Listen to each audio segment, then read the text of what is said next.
deliberate on our agenda, I call upon us all to consider a holistic, aggressive, and strategic approach to implementing the tenfold growth strategy, which will turn policies into action and investments into tangible results.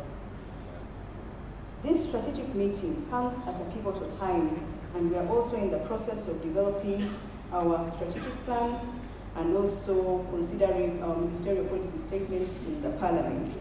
Our current programming in Uganda is aligned to Trademark Africa Strategy number 3, which is running from 2023 to 2030.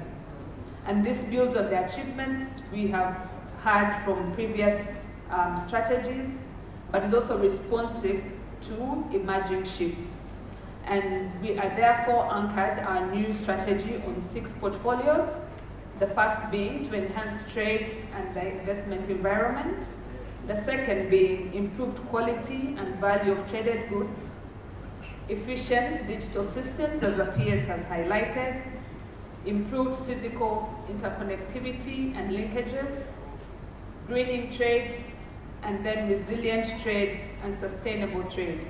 Today,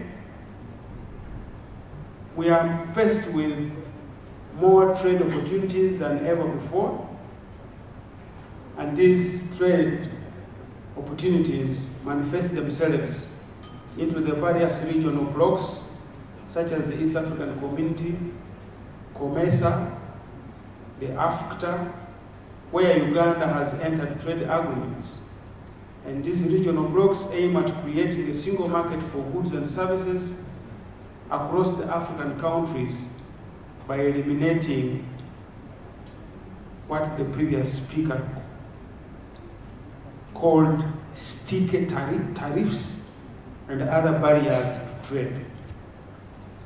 As a country, generally, and the ministry specifically, we have undertaken policy reforms to embrace these trade agreements by reducing trade barriers, harmonizing customs procedures, and simplifying trade regulations.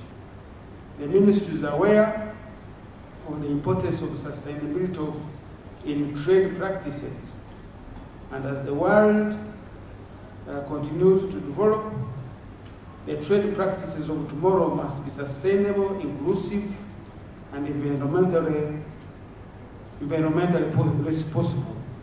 In this regard, we will prioritize green trade initiatives, ensuring that Uganda's natural resources are utilized in ways that protect our environment while contributing to economic growth. We look forward to strengthen the partnerships and networks that will drive collaboration among all stakeholders, ensuring that we continue to work together toward a common goal for fostering Uganda's competitiveness in the global stage.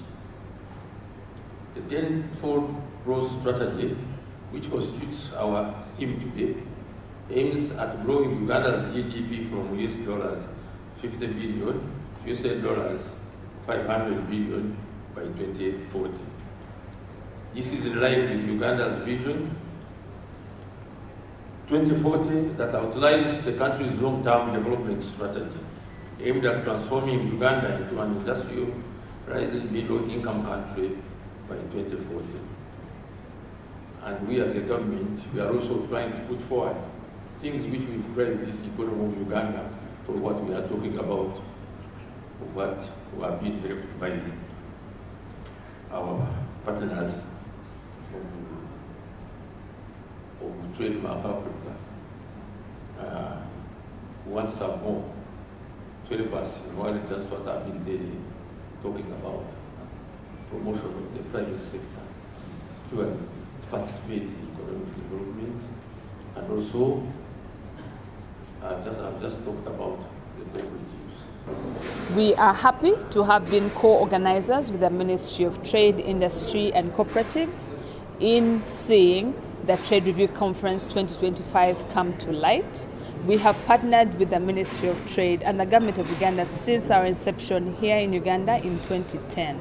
And as Trademark Africa, we'd like to see a lot of public-private dialogue. We'd like for government and the private sector to get a moment to be able to sit together and have discussions, take stock of where we are, what has been done.